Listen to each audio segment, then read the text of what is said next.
ladder, pero nakatayo naman ako. Nung pag nakaupo lang ako, pinakiramdam ko muna yung pa. Hindi naman siya namaga agad, parang hindi namaga. So, Nagbigay pa ng allowance sa mga ilang araw. nung kinahaponan siya namaga. Kailan kayo ulit nadali, sir? Sorry. Noong 26 ng December. December 26. Ngayon ay 13. Tagal na ako nagme-message dito ngayon lang naman. Tapos, may pinano lang, may nagmassage sa akin na ginano lang yung ano niya. Namamaga ngayon. Kasi parang hindi pa, parang alam ko lang na ano lang ito, may naipit na ugat. Nadali pa ng arthritis, nakakain ako ng bawal. Hindi yan arthritis, sir. Hindi yan arthritis. Pag dito, hindi yan arthritis. Matagal na ito. Uric. Uric pala. Yeah, magkaiba yan eh. Magkaiba po ang uric at arthritis. Ang osteoarthritis, tutubuan kayo ng mga bone spar sa mga edge ng joint. Ang gout or uric, ibig sabihin yan, merong problem yung liver nyo. Liver problem po yan. Maaaring may fatty liver kayo. Pag nakakain kayo ng sobrang meat o red meat, magre-react siya ngayon. Yun yung tinatawag na kailangan kasi ang liver natin, ang kinikreate niyan is amino acid. Ngayon, pag pumalya yung liver natin, ang i-create niya yung mas malagkit. Yan yung tinatawag na uric acid. Ngayon, tatama yan sa lahat ng joint. Pag severe na kayo, makikita nyo mga daliri nyo, paa nyo, tuhod nyo, siko nyo, lahat ng joint, lahat na may joint, magkakaroon niya ng parang bukol-bukol. Yun yung tinatawag na uric crystal na, severe na yun. Ito kay sir, kasagsagan, namamaga, oh. Nakakain kasi ako ng Ayan, oh. hipon. Pero yan, hindi yan minamassage. Hindi.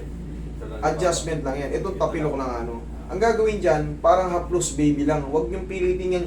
Hindi, may naipit dito. Hindi, uric yan eh.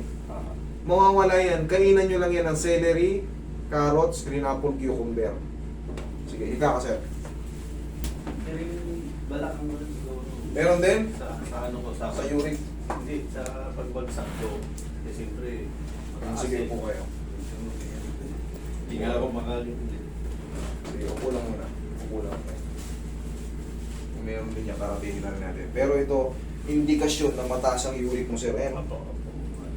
Pinaka-the best niyan, ang gagawin nyo, pag tumataas ang uric nyo, medication yan. Medication. Kusa rin mawawala yan. Pero siyempre, like may medication kayo, kamain kayo ng healthy, at papawis kasi liver problem nga yan. Baka may fatty liver kayo. Kahit magtanong kayo sa mga kilala nyong doktor o magpa-check up kayo, pag meron kayong uric or gout, liver problem yan. Tataas yung tinatawag nating SGPT, SGOT. Ayan.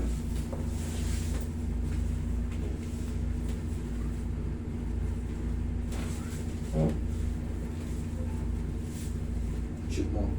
Yun. Okay, relax lang. Lambutan mo lang ang mo. Sige, laglag mo na. Sige, laglag mo na. Pangulaban na. Ikaw, matagilid.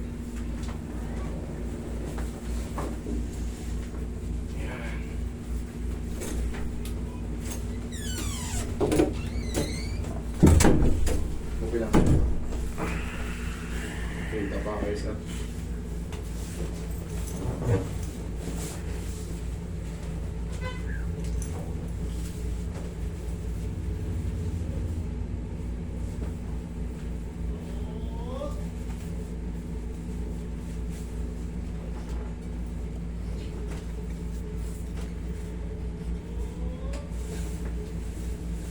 Yung taho, okay kakain yan. Mga adobo.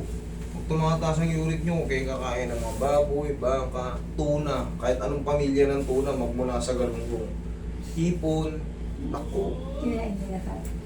Kinain niya lahat? O yan. Huwag na kayong mag-expect na hindi mamamagaya mga ano. Wait. Karahin siya. Huwag na kayong mag-expect na okay lang kayo. Expect nyo na yan, may mamamagayan. Pero hiwalay yung tapilok niya. Pero nakikita mo, ito, Yung iba akala nila arthritis. Pero yan ay hiwalay, iba. Balakang, minsan sa tuhod, sa siko, sa daliri, dito, sa wrist. Paiba-ibang tama. Basta pag ano, wala ka. Basta lahat ng may joint, matamaan yan. Pag bukol-bukol yung mga ano mo. Either kamay, siko. Yan. Kata mo. One kata. Ang pinakamabilis na pambaklas dyan, i-record nyo ito mama, celery, carrots, green apple, cucumber. Sa tapilok ako nang bahala, pero sa uric or gout, medication po yan. Mas lamang ang medication kumpara sa adjustment. Yan po ang totoo. Huwag kayong maniwala sa sabi, may isa akong napanood pero hindi ko mention yung pangalan. Dinudurog niya yung uric crystal. Hindi po yan totoo, lalo na may masasaktan. Okay, inhale. Exhale. Pag dinurog mo yan, kawawa yung pasyente. Kawawa yung pasyente. Meron ako napanood niyan, isang content, ano rin, gaganito rin. Nag-comment ka ako rin kasi nakahawa ako sa mga ano eh. Umiiyak na eh.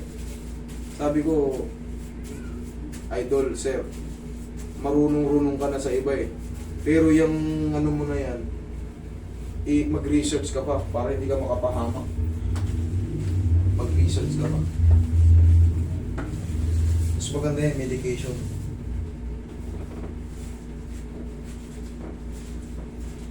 Yan o, kita mo.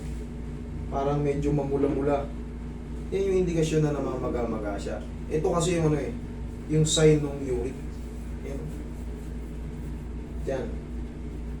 Yung iba, napupuruhan, tumatabingi pa yan. Parang may bunyon. Okay, relax lang. Dito tayo sa tapilok.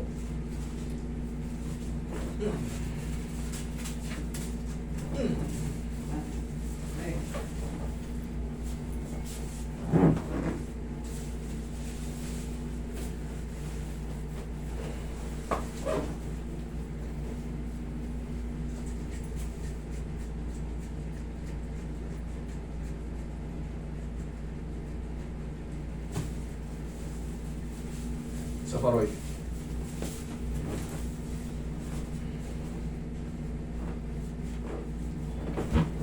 Okay, thank you. Yan. Tapos, ito, pwede itong diinan. Ito sa kabila. Pero ito, kasi madadamay na yan. Ganyan lang, haplos baby lang. Haplos baby lang yan. Tapos, sir, pinakamabilis nito para magsabay na. Kumana na siya ngayon na, celery, tandaan yan, celery, carrots, green apple, cucumber, i-blender niyan. Isang linggo lang yan. Pero pag nasarapan na kayo, ituloy-tuloy niya na para buong internal organ nyo maging healthy. Tapos syempre, habang naglalakad, mag-jacket. Para mapawisan yung kilikili nyo, singit. Yun ang pantanggal talaga ng papawis. Kahit mag-research kayo, mga doktor sinasabi, ano bang pantanggal sa pag mayroon kayong problem sa liver? Papawis po. Hindi nyo kailangan magtatakbo, walking lang. Papawis po eh. Yun lang. Tapos syempre, kung kayo ay malakas sa alak, eh, bawas-bawas ng kaunti. Kasi, ay, tama yun. Kung meron lang, kung talagang ano lang. Eh syempre, ako'y umiinom din, kaya hindi ko kayo inawat. Pagbawas-bawas lang. Kasi, ako'y manginginom din. Nanginginom din talaga ako. Pero hindi naman talaga yung lasing-gero araw-araw.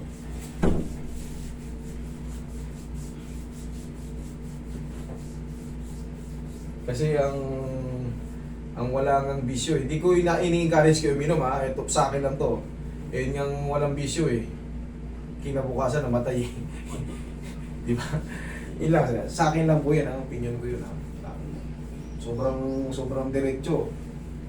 Walang bisyo. Kinabukasan nabagsak ka ng puno eh. Makakidlat, patay eh.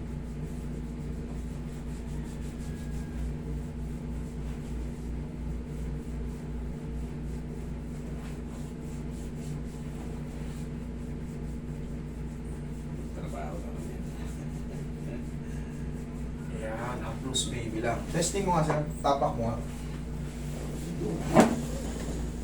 Tapos yung sinelas mo sir, hanggat maaari, huwag mo na ganito ha. Parang naiipit. Tingnan mo, sapul ba? O, sapul. Kailangan yung ano muna, yung may tangkay. Ayan, naiipit eh. Kaya paraging persado yung ugat oh. Ibit siya eh. Kailangan medyo maluwag. Palitan mo muna yung sinelas mo, huwag ka muna mag-ano. Ganyan. Hapit eh. Nakaganon yan, automatic oh. Nataliri mo. O, sige, lakad ka na ngayon sir. Wala mo ng chinelas. Sige, lakad ka. Tingnan mo muna kung ano. Kung nagbago ba o lalo sumakit. O, ayos na. Okay na ha? Sir, palitan mo muna ng tangkay. Medyo masikip pala yung dali, ano mo. Sinelas mo. Kita, gumaganon eh. Okay? Sige sir. Okay na ha? Thank you.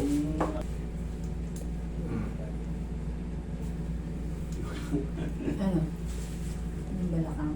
Hindi pa siya perfect. O hindi pa talaga ano. Pero, check mo kung masakit pa or ano. Hindi na. O kung kaya naman. Hindi naman kasi kagad talaga nasisiro-siro kasi dito. Oh, lumalaban yung dito. Masakit. Yung alak-alakan. Okay? O yan, mababa naman eh. Okay, sir? Ito naman ang ano mo dyan. Kasi baka dito sa alak-alakan. Okay? Kasi Thank you. mag-walking ka.